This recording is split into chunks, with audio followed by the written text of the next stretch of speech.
All right, you guys, so we got our first basketball interview of the year. I'm here with head coach Saxton and Coach Biddle with JV. How are you guys doing this afternoon? We're doing great. Yeah, real good. So I want to kind of get a throwback to last year.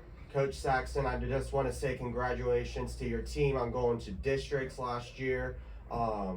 Beat Bradley, had a big game against Lancaster before, came up just short to St. Charles, but it was a great season. Kind of reflect on that season and what you look forward to in 2022-23. Okay, yeah, it was a great season, especially with a lot of underclassmen eating up most of our minutes. You know, we had 4 sophomores, 4 juniors, 4 seniors, and the sophomores and juniors really played most of the minutes in the season. So we have, 90% of our offense returning to us.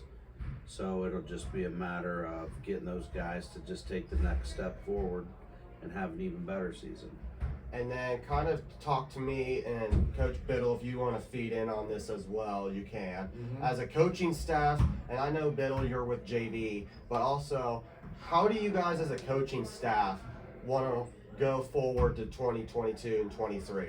The biggest thing we're going to do is sit down as a program first and put into words what our goals are. We've been kind of a 500 basketball team ever since I've taken over the coaching reins, which we've worked really hard and maybe even overachieved to be a 500 team, but we're not okay with a 500 record anymore. We need to have winning seasons, battle for league championships, battle for district championships. So that'll be our first step as a staff, is to verbalize those goals and then hold everybody accountable to those goals. And our goal as a JV staff is really to get those players that are on the JV ready to contribute at the next level for varsity.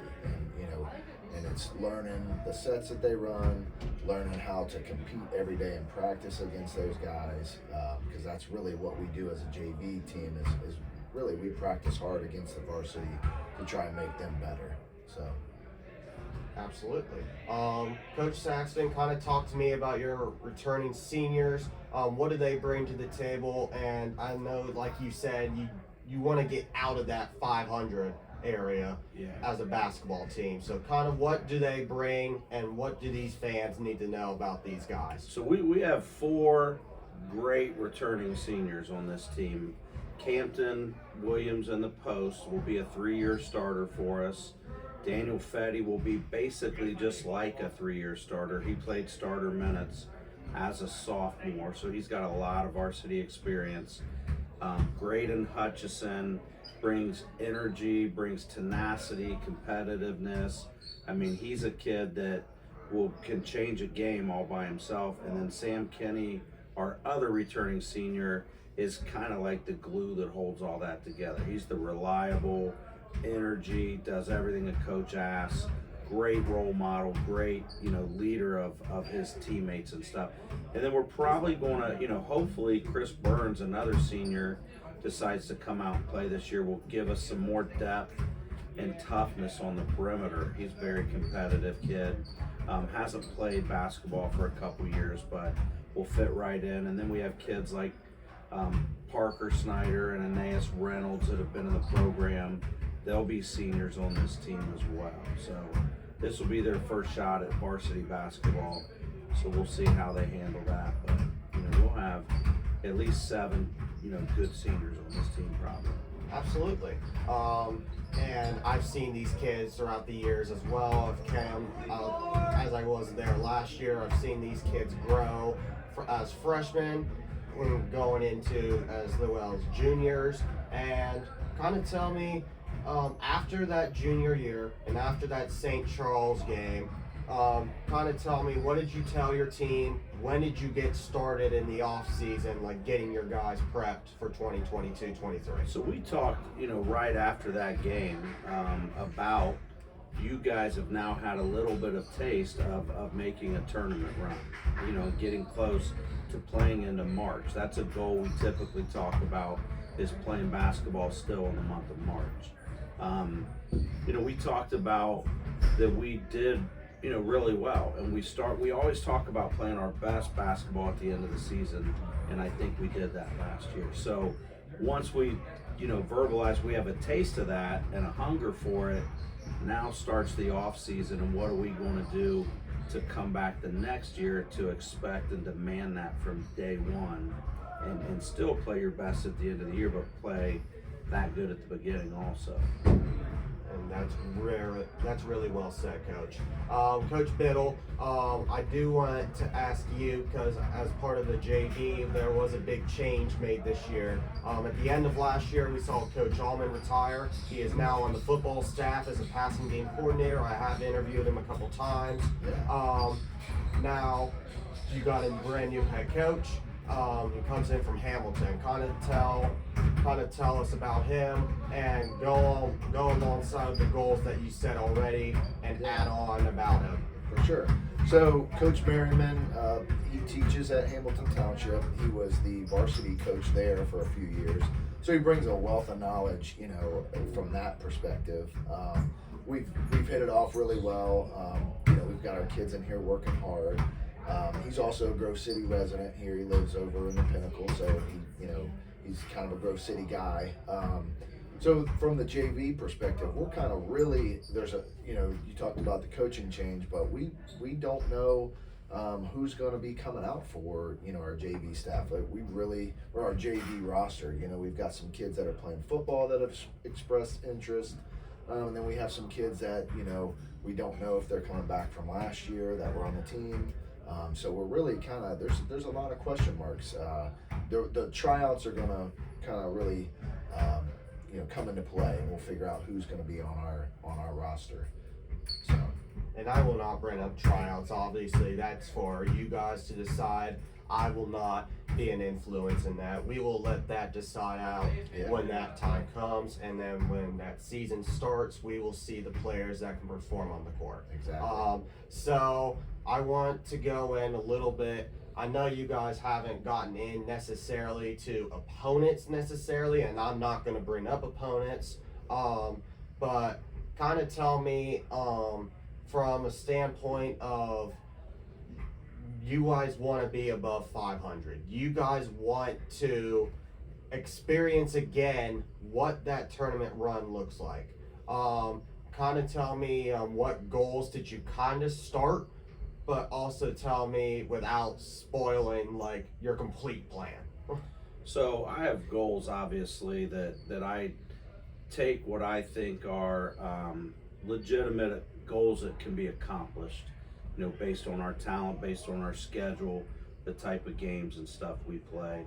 I'll keep those to myself until we have a talk with the team, because I want the team to verbalize their goals so that we can then tell them, if championship's a word we're trying to get to, we're going to coach you accordingly. If you guys don't want to battle for championships, then we're going to probably have another discussion on what to do and stuff. But our schedule's stacked with talent. I mean, the OCC Ohio's year in and year out the best, division we've always said in the state of Ohio, as far as from top to bottom. And then our non-league schedule's just as tough. We're playing in 2 showcase events. We have the likes of like Hilliard Davidson and schools like that on our schedule. So we're battle tested for sure once it comes time, to get into tournament play. And some of those showcases came at the result of our run last year, and I think people saw, hey, this Grove City team has the potential to be really good. Let's get them, playing some other top teams around the state, which is great exposure for our kids as well. So we're excited about that. Absolutely. I've interviewed Coach Waits, also former head coach here. Definitely great person. One of his things that he's always told me was, the next opponent that a team plays is just another opponent. Kind of tell me with this basketball season, kind of tell me how do you guys turn to tell your team, like, don't worry about the reigns of the superior like Gahanna Lincolns and all of them every year, and just play your best basketball. Yeah, so our kids look forward to games like that. We don't always perform in games like that, but our kids going into those matchups are eager to play, the top-notch best talent. They're begging me to give us Pick Central opening day. Let's see if we can play with the state champions. So that's what they want to do, to test themselves. So I know we're going to have a bunch of confidence going into the year, and then we just got to keep that focus and desire going through it all the time. Absolutely. Well, this has been a great interview thus far. Coach Saxton or Coach Biddle, any last things, or if you guys want to add anything about the freshmen also? I know we haven't mentioned them yet, so. Yeah, the freshmen, we have a bunch of multi-sport kids. I mean, very few. Coach Biddle's son may be one of the only few that's a single sport player, besides, I'm talking fall, winter. They'll move into spring sports obviously after they're done with basketball and all that, but the freshman class has a lot of talented multi-sport kids. So it's just a matter of figuring out which 10 or 12 mesh the best together to play in a league like the OCC Ohio. It's not always the best one-on-one players. It's the group of kids that give us the best chance to win. So the freshman class, and Coach Dureski is an amazing coach. He brings those kids that have not really had direction and focus in prior sports. He puts that together with them right away. And a lot of kids realize by playing for Coach Dureski, can they cut it or not, in high school sports, that it is a demand. Yep. Absolutely. And Coach Dureski, great guy, has definitely contacted me a bunch. Great coach. Coach Saxton, Coach Biddle, it's been an honor to come out. Great interview. I hope to catch up with you guys again here soon as we get closer to the season. And thank you guys for letting me come here and interview you guys. All right, thanks for coming in. We appreciate it. Alrighty, go Hounds.